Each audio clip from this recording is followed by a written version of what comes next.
भगवान शिव का नाम आते ही हमारे शरीर में एक रोमांच उत्पन्न होता है। एक ऐसी देव छवि हमारे मन को प्रज्वलित करती है।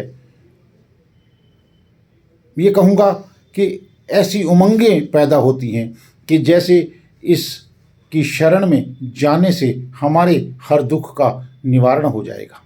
देखिए, जहाँ भी पाया जाता है अक्सर भगवान शिव को नीले स्वरूप में अधिक दिखाया जाता है, क्योंकि भगवान शिव को नीलकंठ भी कहा जाता है। भगवान शिव ने देवताओं के हिस्से आए जहर को पी करके अपने गले में धारण किया, जिस वजह से भगवान शिव को नीलकंठ कहा जाता है। भगवान शिव का आध्यात्मिक महत्व तो है ही, और भगवान शिव का ज्योतिष महत्व भी बहुत अधिक है।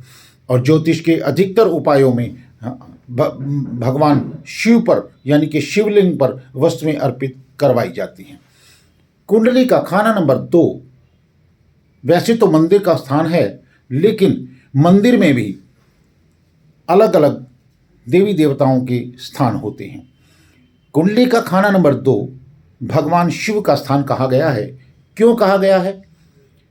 आप अच्छे से जानते हैं कि नैसर्गिक जन्म कुंडली के अंदर खाना नंबर 2 यानी कि द्वितीय भाव के अंदर वृषभ राशि आती है, और वृषभ जो है वो बैल होता है, और बैल जो है हमारे भगवान शिव का वाहन है। दूसरा, खाना नंबर 2 के अंदर जो है द्वितीय भाव में चंद्रमा उच्च का होता है, और चंद्रमा उच्च जो है वो कहाँ पर है? भगवान के सिर पर विराजमान चंद्रमा इस बात का संकेत करता है कि मैं खाना नंबर 2 में यानी कि भगवान के सिर पर उच्च पर विराजमान हूँ। खाना नंबर 2 ही जलधारा है, यानी कि चंद्रमा उच्च का होता है, और हमारी गंगा मैया जो कि भगवान शिव के शिखर पर विराजमान है, वहाँ पर चंद्रमा ऊंच का इसलिए भी होता है क्योंकि गंगा माँ जो है वो चंद्रमा से संबंध रखती है।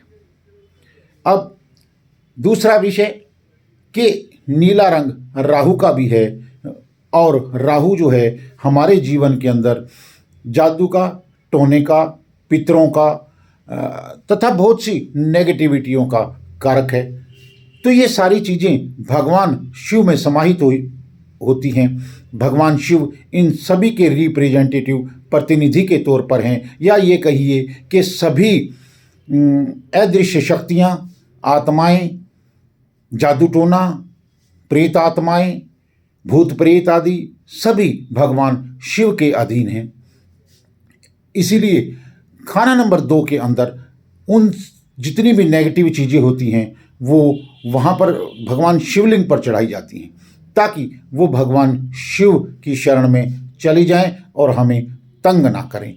और एक चीज़ और विशेष बात आप देखिए कि भगवान शिव पे आप कोई भी प्रसाद चढ़ा सकते हैं। आप जहर चढ़ाएं, आप मीठा चढ़ाएं, आप खट्टा चढ़ाएं, आप खराब चढ़ाएं, एक भगवान शिव ही हैं जो हर एक के दोषों को ग्रहण करने वाले हैं, हर एक के दोषों का शमन करने वाले हैं। और हैरानी की बात तो ये है कि सबसे अधिक बीमारियों को काटने की ताकत भी भगवान शंकर के ही महामृत्युंजय मंत्र में है।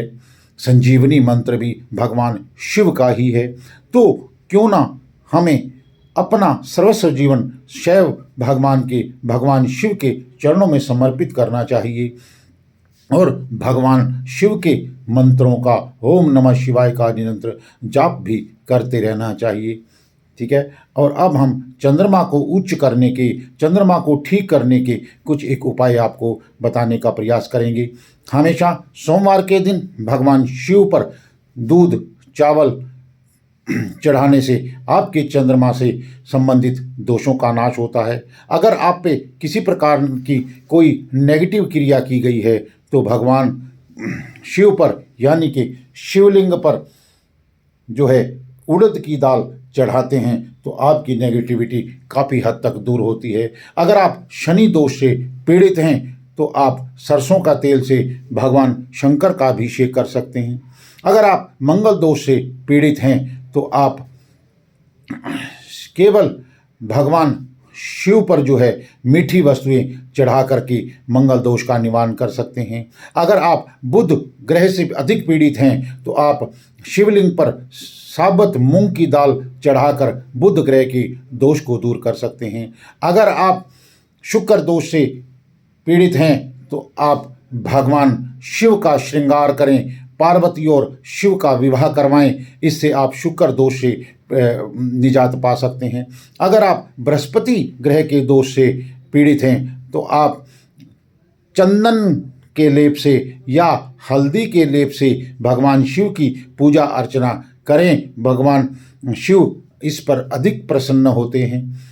ठीक है। और एक बात और याद रखें, कभी भी सिंदूर जो है से जो है भगवान शिव की पूजा नहीं की जाती है, और तुलसी भी कभी जो है भगवान पर शिव पर चढ़ाने का प्रयास ना करें। ठीक है, क्योंकि तुलसी जो है भगवान शिव की मैया है, भगवान शिव जो है तुलसी को अपनी मैया मानते हैं, तो उन पर मत चढ़ाएं, क्योंकि भगवान विष्णु के सेवक जो है भगवान शिव हैं। तो इसीलिए आप अपने दोषों का निवारण करने के लिए सदा शिव की शरण ग्रहण करें, ताकि भगवान भोलेनाथ हम सब पर सदा सदा के लिए अपनी कृपा बनाए रखें। जय श्री राम। ओम नमः शिवाय, ओम नमः शिवाय, ओम नमः शिवाय, ओम रामेश्वराय नमः नमः।